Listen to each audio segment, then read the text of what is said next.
Non, mais alliance Kabila, Fayulu na Mouzit Rosa Maté, et Rosaka alliance entre Kabila, Félix Tshisekedi, Mouzit na Fayulu. Comment ça? Non, mais parce que Kabila na Félix na Bakabante, on aime tout ça là. Et ceux qui ont la situation financière par rapport à Elamba, au cravate, ça l'erreur parce que Alain Bolodjoa depuis na Botama Tilelo, même pas une minute n'a pauvre. Sérieux? Je n'ai jamais été pauvre. Donc ça n'a rien à voir avec Alain Bolodjoa Tabakou, ainsi de suite. Non, mais ceux qui ont Tabakou, oui, mais Bakou Nini. Ah oui, il y a bangi à l'obi. Non, voilà. Nakacha bala, voilà, ndenge samaki na goma, ba ore bimaki. Pour bangi te pour nakawana, s'il vous plaît. Et vous avez bangi, mutanoma, muto amela bangi ta rosa elogant. Tant qu'un homme public, ils ont pendant bien te. Yo bien tes amis, bangi. Interdit dans beaucoup d'habits. Non, les interdits. Bangi dans beaucoup d'habits. Bon, les interdits, va te amela ngote. Il faut d'ailleurs muto amela bangi. C'est-à-dire que Mouto est hors la loi, nous avons une marque. Il y a un moni Félix qui est un peu soda, encerclé ici parce que mon aïe qui est obima et or, n'est pas encerclé. Mouta nommé à quoi le bon? Mais il y a des personnes qui ont été belé.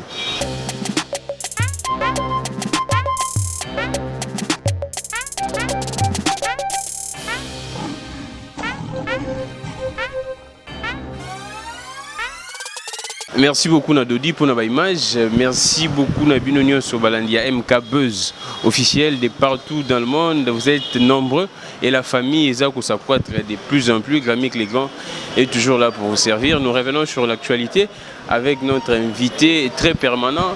En tout cas, on a bien le président Alain Bolodjoa. NCPO na habité NCPO. Azaro Kimango Mikolo. Non, yo kadamwa sango idée ya mouvement mususu, parti politique, plateforme, alors peut s'abisoper position nango. Mais nous allons plus parler sur l'actualité. L'actualité reste dominée par l'affaire Jeep.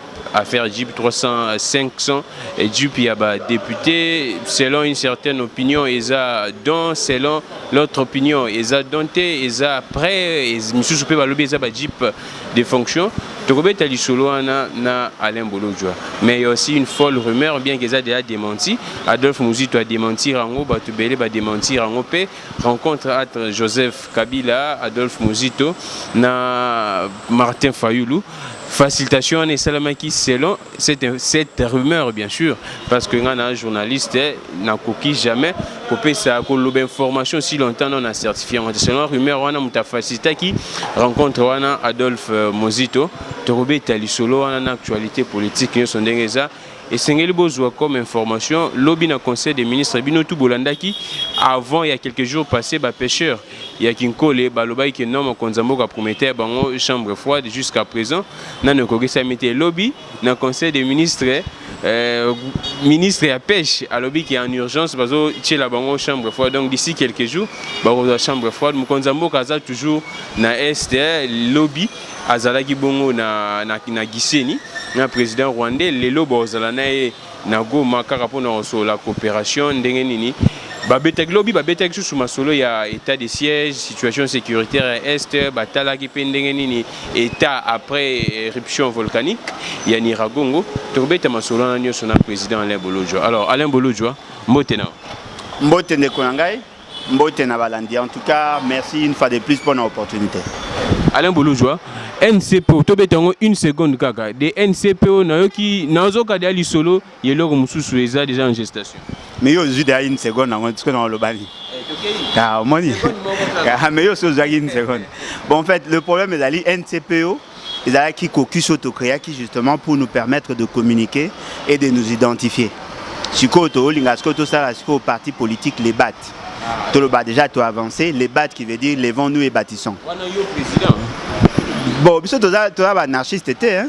Le fondateur, le membre fondateur du comité provisoire, ceux qui j'étais dévolu na bango surunga, quoi de plus normal en tant que démocrate na roboyate bien qu'étant initiateur, je peux pas kokanisa que pour servir le parti il faut être président.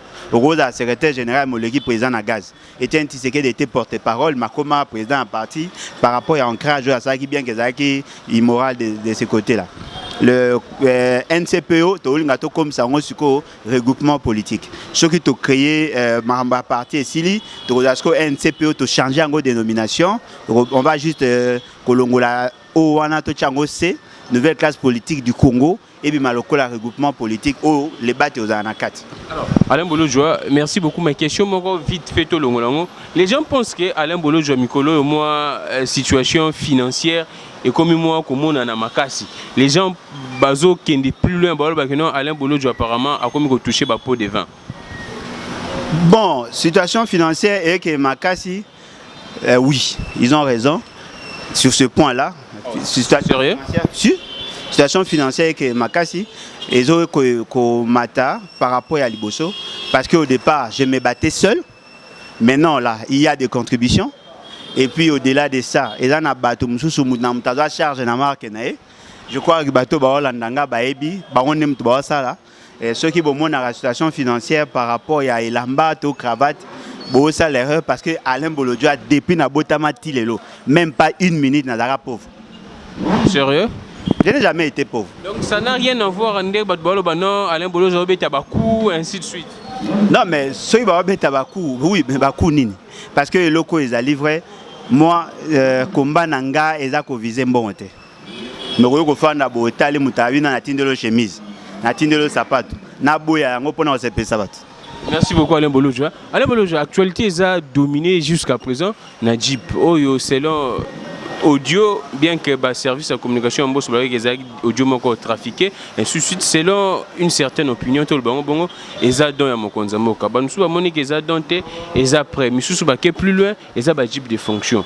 Lecture na on a likambouana, ils ont des est-ce normal dans un pays comme le nôtre, la situation tout ça qu'on traverse, bilo connaît ça les mains ou bien non? Non, mais attendez, nous devons faire la part des choses. Ce qui est à emprunt, c'est-à-dire que les députés vont s'organiser. Partant, il y a Mbongo Bazouaka. Le bilan va souscrire librement auprès d'une banque pour que Bazouaka crédit véhicule. Quoi de plus normal? Parce que le professeur d'université va salarango, Toyokara na période moro et député Moussou Basalaga, mais la différence maintenant est allée. Tant que vous avez information, ces Jeeps-là ont été payés bien avant par l'État, ce n'était pas par les banques. Et tu dois comprendre que Kosomba Jeep justement pour faire passer la Constitution, il y a 2006. Où est-ce 2011, 2011, Basomba Jeep. 2011, Basomba Jeep. Non, 2011, il y a Nissan.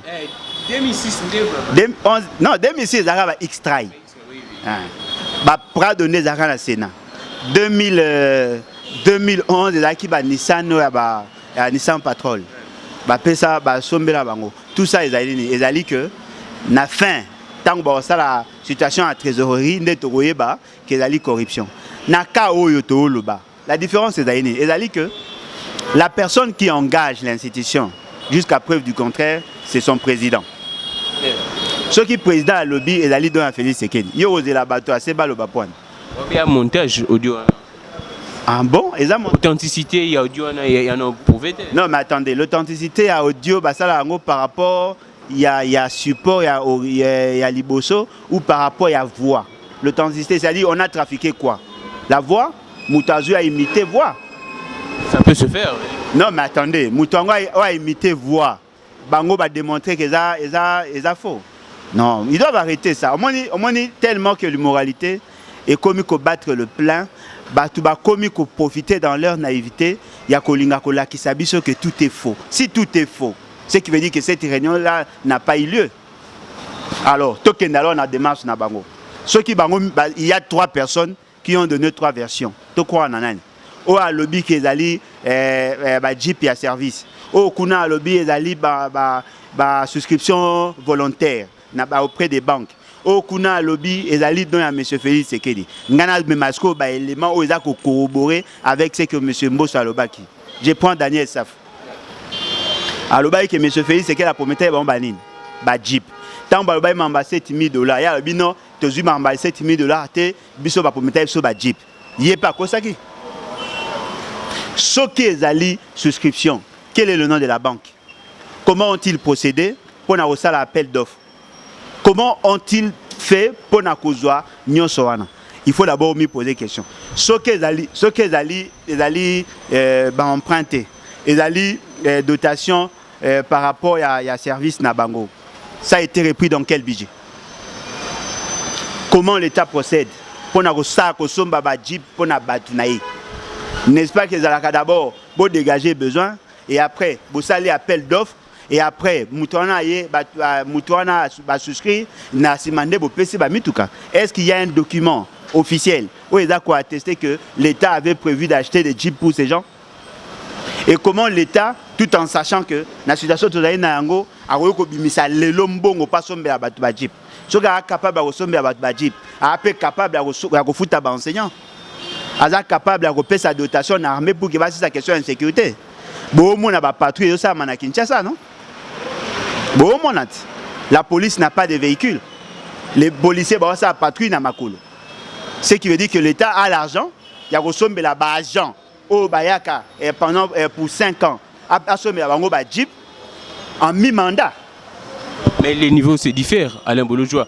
Par rapport à selon les informations, selon les députés, que non, être député, c'est un peu luxueux que un citoyen ordinaire, non? Non, mais ça, c'est l'imbécilité la plus ridicule, la plus grave. On n'interdit pas à un député, on n'interdit pas à l'État d'acheter des jeeps. C'est comme moi. Je peux avoir $100. Mais c'est normal parce que c'est ça le raisonnement. Quel est ce pays sérieux pendant que plus de 300 000 enseignants ne sont pas payés? Pendant que le soldat, le militaire congolais, a le minimum pour manger. Pendant que l'État a un problème dans la partie S et insécurité, ou que le militaire n'a pas assez de dotation. Pendant que tu connaître que sinistre, l'État a moyen même pas de faire plus de 27 millions de dollars. Que nous recevons parce que les députés ont droit. Non, le droit que ont les députés, ce sont les émoluments, non? Il faut acheter les jeeps pour des bateaux, on a un mandat à 5 ans. On va donner à qui? Qui va gérer ça? Les députés ou le Parlement?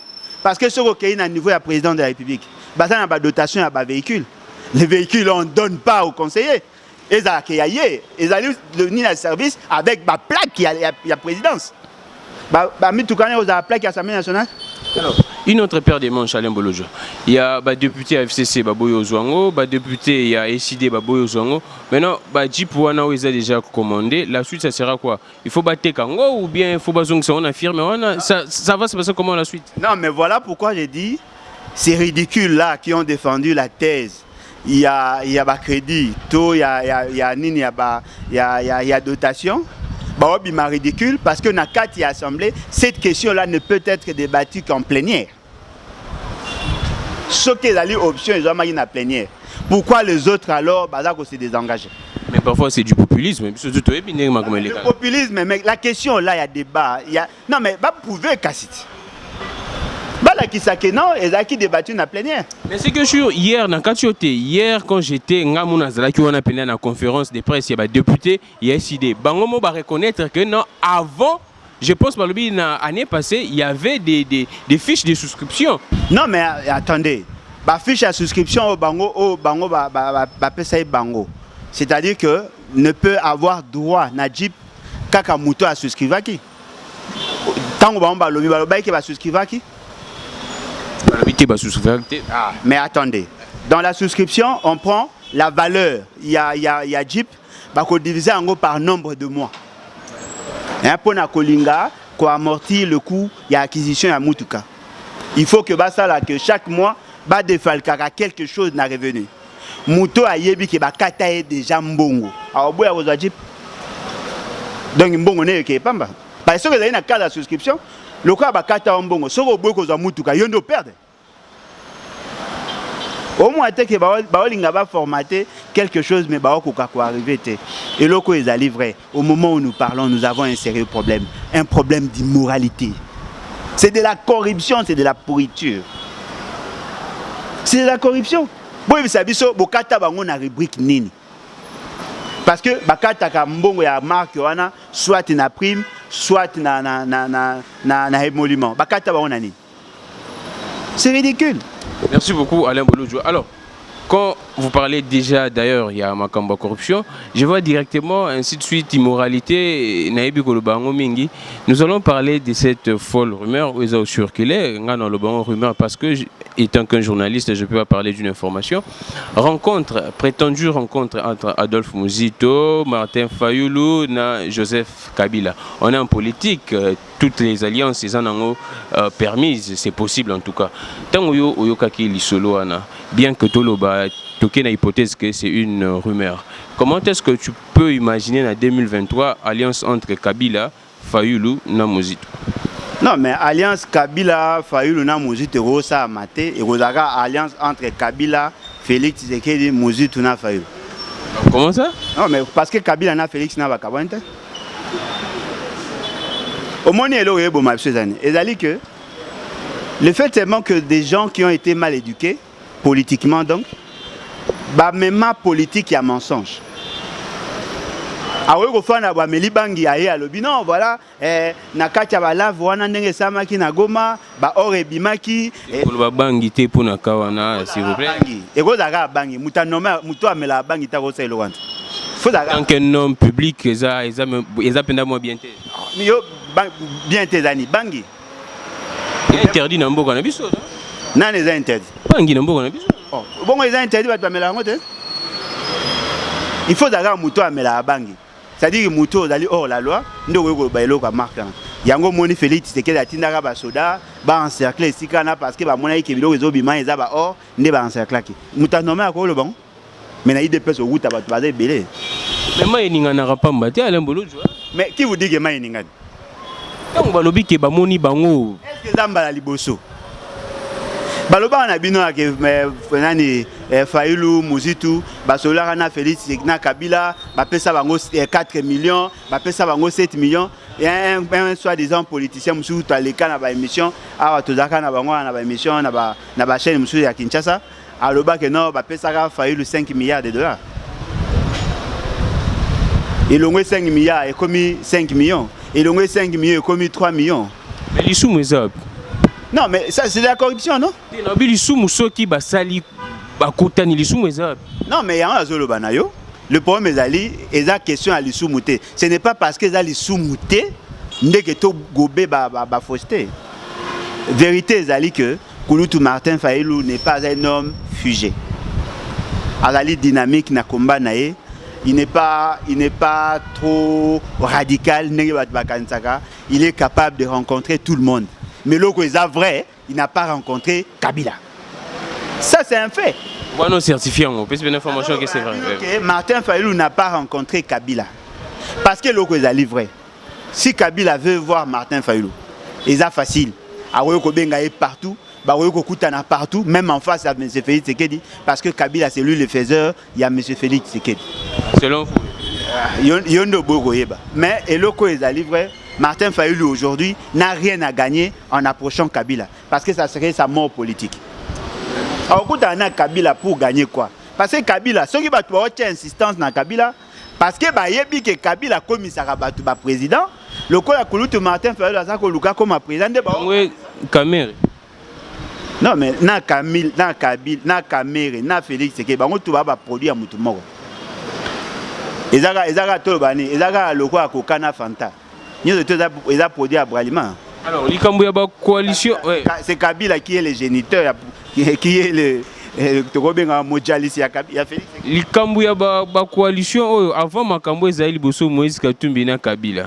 Moïse Katumbi, Kabila na Kamere. Ezalaï Bongo. Après, comme Fayoulou, Muzito na Kabila.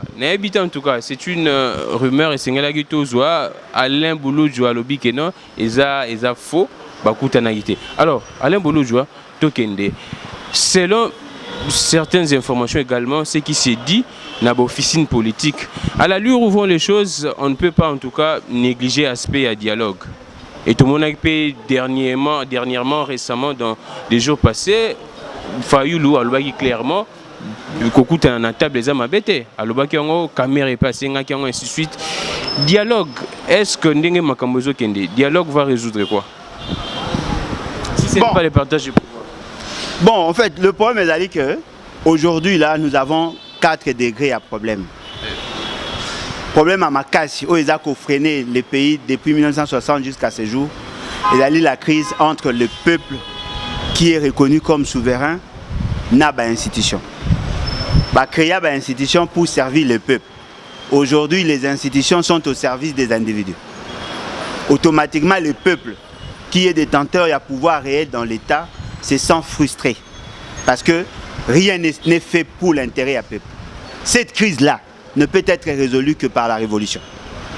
La révolution. Il n'y a que la révolution. C'est-à-dire? C'est-à-dire qu'il faut mettre de côté tous les éléments malicieux et décréter et convoquer un congrès fondateur pour l'avènement d'une nouvelle république. Deuxième crise, crise entre la classe politique. C'est-à-dire ceux qui prétendent être au pouvoir, n'a ceux qui sont en dehors du pouvoir.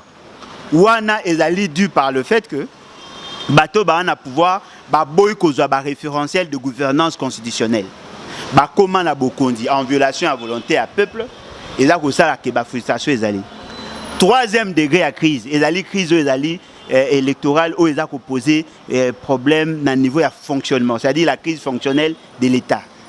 L'État congolais aujourd'hui, aucune institution n'est stable aujourd'hui.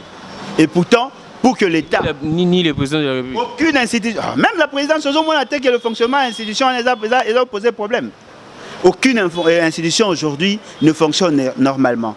Cette crise fonctionnelle, c'est qu'elle réduit l'efficacité dans l'action et conséquence, il n'y a pas de résultats dans le niveau du pays.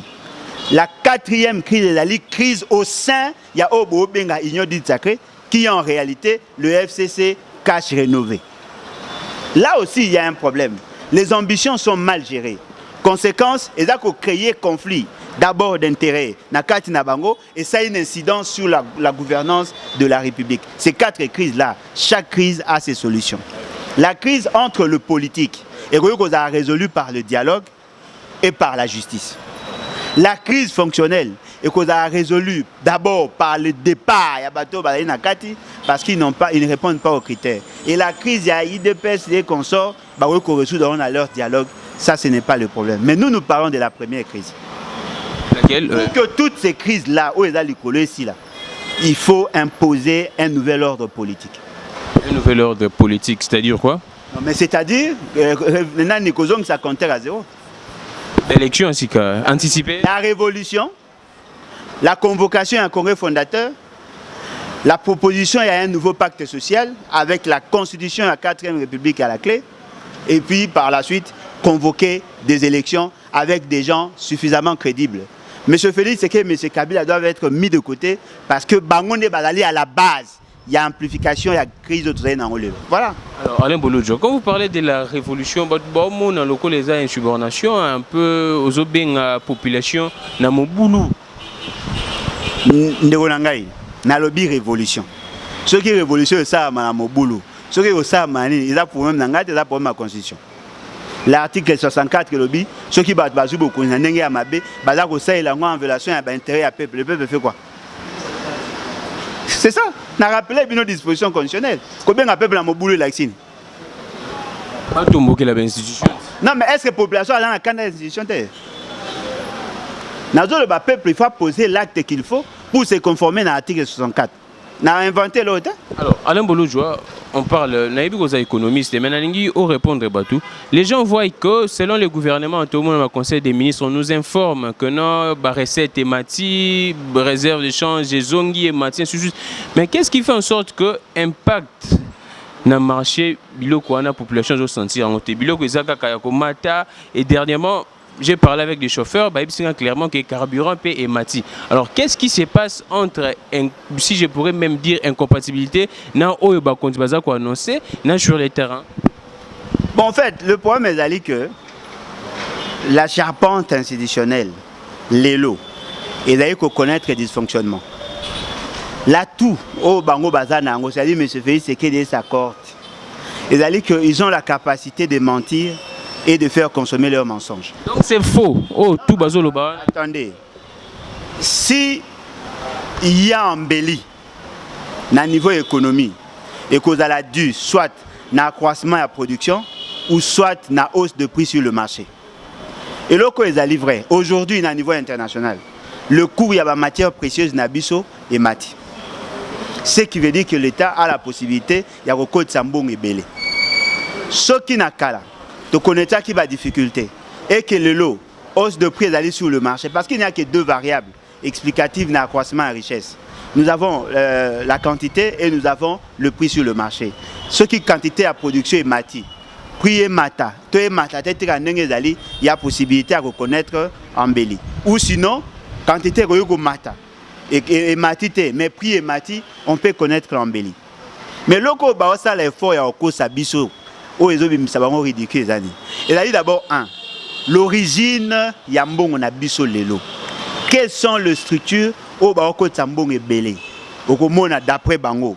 Il a dit DGDA, DGI, na DGI, na secteur minier. Mais l'accroissement est de combien? Parce que tant que vous avez une assignation, na ba régie financière et que ba quoi triangle, il faut que nous constations deux faits majeurs. Il y a Liboso, l'embellie et un impact sur les agents qui sont dans le secteur. Et puis, deuxièmement, l'accroissement est revenu national. Ce qui est la Banque centrale, qui va dépasser l'assignation. Mais comment cela n'a pas impacté le budget? Comment les agents de l'État, qui déjà margé dans le budget, ligne de crédit. Pourquoi alors les crédits là ne sont pas alloués ou ne sont pas utilisés pour que dans le secteur on a pas connaître et ça? On vous a dit que dans le niveau de la réserve d'échange, il y a eu accroissement. Mais il faut leur poser la question. Ils ont dû appui la balance des paiements ou ils ont dû accroissement à la recette publique.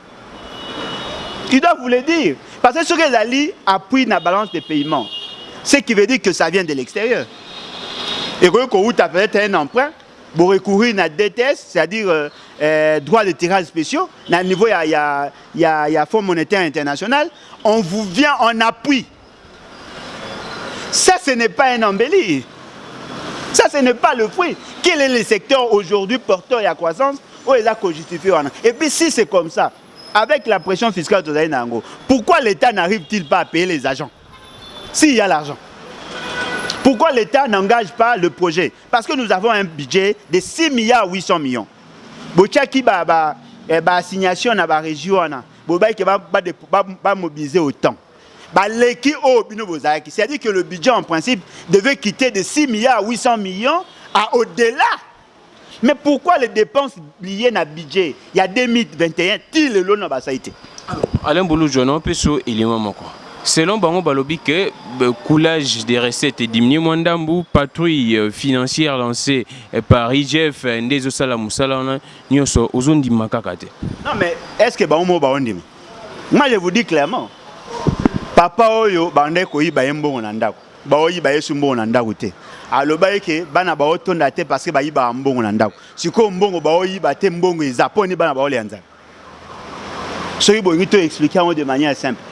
Ce qui charge monsieur Sebelé na moka. Attendez, mais oui, il y a des sièges au guerre na est. Montant va dégager dans l'état de guerre et qui vous dit que l'état de siège, qui vous dit que la guerre dans la partie Est n'était pas budgétisée? Qui vous dit ça? Est-ce qu'on peut avant passer à la budget, il y a une situation dans la partie Est? Mais avec l'état des sièges, il y a urgence. Non, mais voilà pourquoi j'ai dit ceux qui doivent prétexter les lots parce qu'il y a état de siège, ce qui veut dire que l'état de siège n'était pas planifié. C'est normal. Comment planifier l'état de siège, non? Non, mais attendez. Est-ce que l'état de siège, c'est un fait naturel? L'état de siège, c'est une option politique. Alors, si c'est une option politique, peut-on prendre une option politique de manière aléatoire? Ça devait être planifié. C'était dans le mois de mai. 5 mois après la mise en exécution du budget, non? Qu'est-ce qui a été dépensé? Et pour vous, ça a été l'accroissement des ressources. Et mbongo ya état de siège. Et mbongo yo surtout qui n'a pas projet, n'a pas rétrocession à la province. Et bakisi na mbongo ba bakisi les colonies de tout état de siège. Ce qui veut dire que l'état de siège va plus de 2 milliards. Réflexion sur Alain Boulou pour tous ceux qui sont mission. Tout le monde Gentini Ngobila joué ba mesure d'application pour na makambu ya troisième vague. Tant que Gentini a vu que réduction ya ba passager effectif à passager est quitté de 50%, c'est la même décision Gentini a jouaka na première vague. Maintenant, yo étant que Moutou au salaire ba réflexion ya malamu. Qu'est-ce qui fait que na première vague ba supporter kiango 2 personnes, 3 personnes à taxi, bis moko liboso mibale na sima, mais cette fois-ci ba supporter ngoté. Quelle est la donne qui a changé pour que soulèvement ne salem? Ndeko nangai, la question aux qu'on posée et ça qu'on reflétait effectivement le plus grand problème du Congo aujourd'hui. Le maladresse dans les actions publiques. Au Moni, il y a des lois économiques qui s'imposent à tout moment et à tout le monde. Population congolaise va à combien? Kinshasa va à combien? Besoin de transport est à combien? Offre et à transport est à combien? Parce que le principe, il y a économie au lobby, la loi de l'offre et de la demande. Dès lors que la demande est changée, ce qui offre est baissé, automatiquement ça crée un déséquilibre. La demande est supérieure, l'offre est inférieure, mais au même moment, vous prenez la décision de réduire l'offre, alors que la demande n'a pas changé. Donc, Batouabotami Belé, ou soit. La question est Batouabotami Belé, nombre de véhicules et de transport, ils ont mouqué, nombre de banzela, ils ont mouqué, la demande est déjà belé par rapport à la situation normale. C'est la même décision dans la première vague, non? Pourquoi est dégénéré dans la première vague? Ne confondez pas, dans le secteur il y a transport, la demande il y a transport n'est pas par rapport à nombre d'habitants, mais nombre de fréquences. Au moins, ils sont moutons. Expliquez en bas tout bien, comprendre. Comprendre. Et là, vous allez vrai. Au moins, ils sont ceux qui battent, comme une tendance, il y a des mingi villes, na Tongo, et puis il y a des à même moment, et la question de fréquence est mati. C'est ça la demande en transport. Demande en transport n'est pas seulement par rapport au nombre d'habitants, mais nombre de fréquences, nombre de navettes. Aujourd'hui, à Kinshasa, tout le monde se rend compte qu'à partir, il y a net Kobanda lundi, mardi, mercredi, à part jeudi, vendredi, samedi, fréquence est à ma casse, mais changerasco ba Paul. Le matin, tout le monde a tendance à aller en ville. Le soir, tout le monde a tendance à Kozonga. Zandu et Kangana. Et Kangama une bonne partie. Batumuso bana oteka na Zandu bakoma aye na Zandu te pas où mais la pas zonga mbala moko. La fréquence a changé.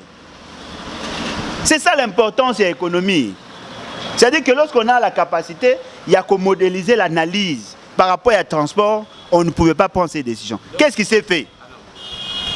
Alors que l'offre, il y a transport, et la ligne déjà inférieure à la demande, il réduit maintenant la capacité à transport.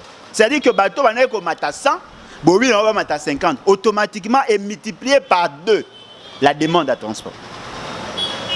Si vous avez une décision, non, voilà, oui, c'est bon. Mais qu'est-ce qu'on fait d'habitude dans un pays sérieux? Na bateau mitou ça bien. Aujourd'hui, on multiplie par 2 l'offre et le transport. Si on a 4 na bus, il faut multiplier le nombre de transports par 4 pour que vous gardez le même niveau de transport avant de prendre la décision. Ils ont fait ça? Mais si situation est imprévue et comme il brusque la troisième vague, comment on va multiplier par 2, non? Attendez, attention. Ne faisons pas la confusion entre le cas, il y a Corona, la décision de gestion. À la suite, il y a Corona. Non, attendez.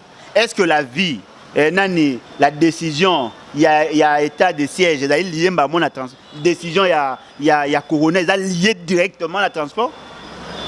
Ils ont lié directement à transport. La promiscuité, il y a moins de... Ils ont lié... Non, c'est faux. La question de transport est liée directement à la COVID-19.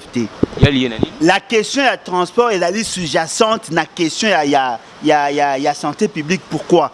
Parce qu'aujourd'hui, au moment où le banayo, lever la question de transport, mais corona. La question de transport est là qu'on revient dans la politique publique. Justement pour chercher à résoudre ces problèmes-là. à juguler la situation de la Covid, mais dans les questions à part. Comment ça? Est-ce que dans tous les pays, là où il y a Covid, va réduire à 50 nés, tout ça? Non. Même les lots, va réduire? Est-ce que Covid est Covid aussi? Sous d'autres chez biso tout yebi batu ba respecter comme tu vandi à batu ba télémaraté à part na ba métro, mais c'est rare en tout cas. Ndebolanga.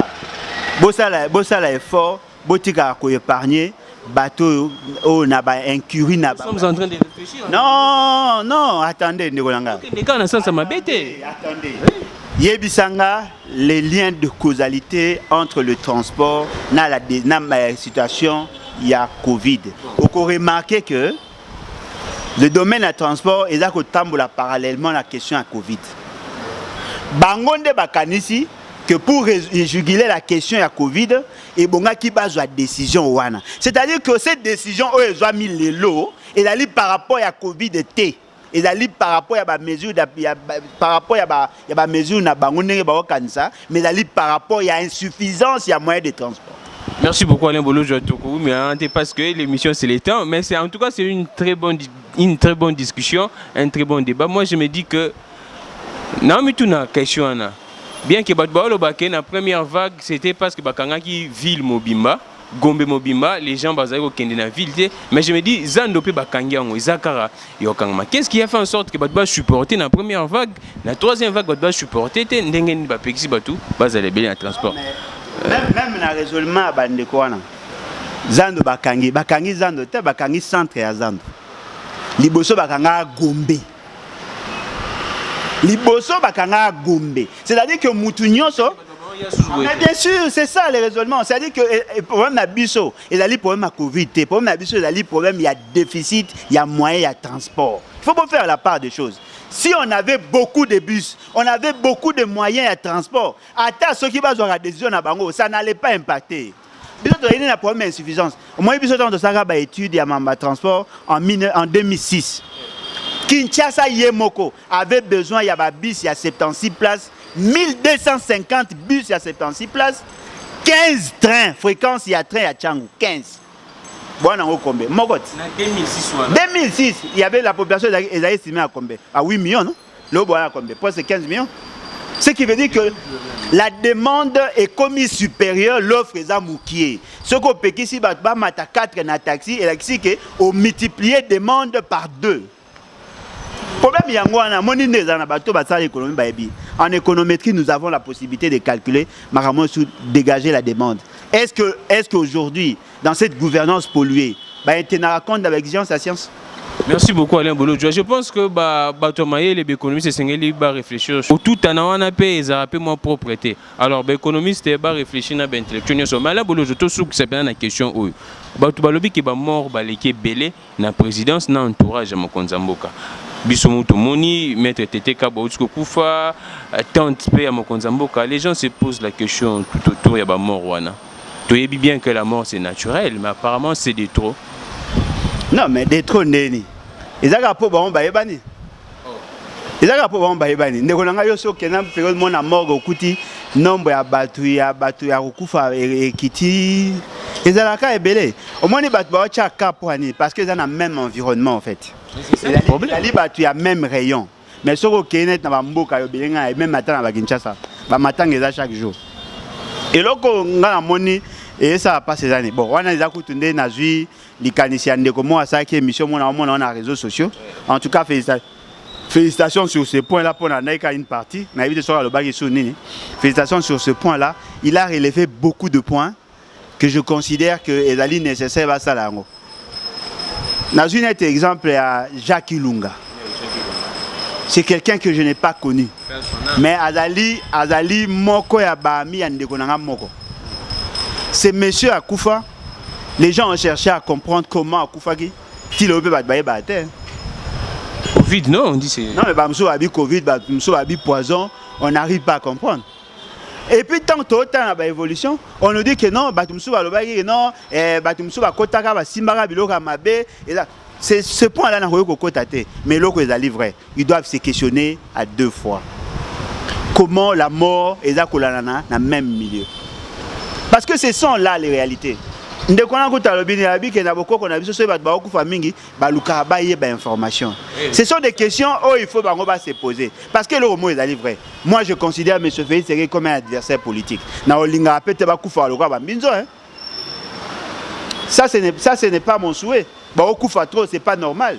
Baluka batala ba bimisi la biso période moko bo mutu moko bo soki Rwandais a infiltré bango ba bi a tchaka na ba climatisation ba ba na biso ke zali Kamere ba to ba marambe belé mais Kamere est en prison mais les gens continuent à mourir. On peut pas faire la politique pour le mort. Ba te belé baza ko kufa et ce n'est pas normal. En moins d'une semaine 5 personnes dans l'entourage a fait Tshisekedi ba kufa. 5 bon tam su PC tam su poto ebite. Il y a un autre jeune en autokufa sous.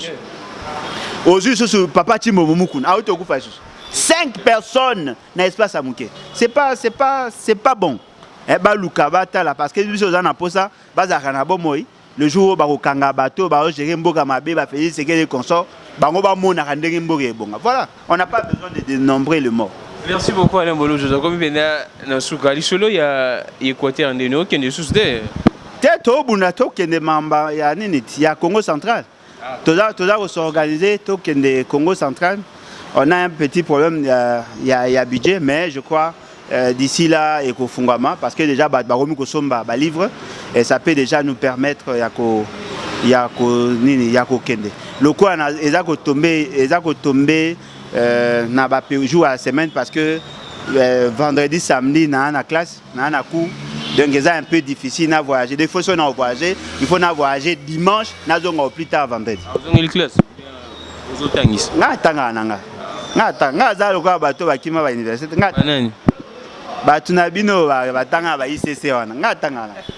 Alors, Alain Bolodjoa, moi, ce qu'on a suggéré au Kenya, nous avons Kassai, cette fois-ci, nous avons découvert et puis Tony Mwaba. Tiens, non, Kenanga. Et là, problème de organisation, problème de moyens. Au moins, si je trouve le moyen, et Kassa est à Congo, na Kenda déjà na Congo qui 2 fois. Yo so ke kuno bimisa we ba EP Tshisekedi ba EP Tony Mwaba. So que na OK na bimisa. So que na bimisa. D'ailleurs kuna nga una Kende Kabia Kamwanga. C'est la belle famille là-bas. Effectivement, merci beaucoup et c'est bien passer message très rapidement.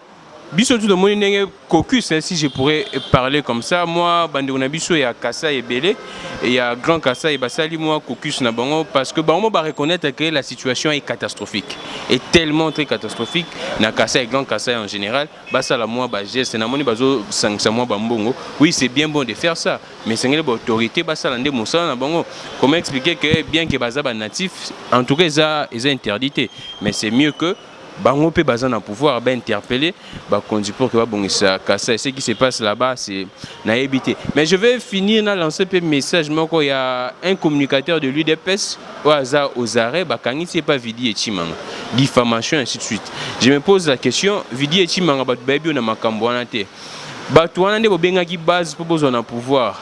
Actuellement bazo souffrir bazangi misala mpiaka mais bango siko bokomi ko kangisa mutazana na mpiaka mais okangisi Vidi et Chimanga, les dossiers ont retiré la plainte, bien que empêcher action poursuite et action judiciaire, mais plénière aux à la société et juge Bagoy Bandeni Bakoki au sala pour l'affaire. Merci beaucoup, le président Alain Bolodjoa, ça fait tellement longtemps que juillet, Boyoki Maramba lobby, mais côté il y a révolution pour monter insubordination parce que tout le monde a vu ce béni population en révolution et comme il m'a pillage ainsi de suite il y a propriété.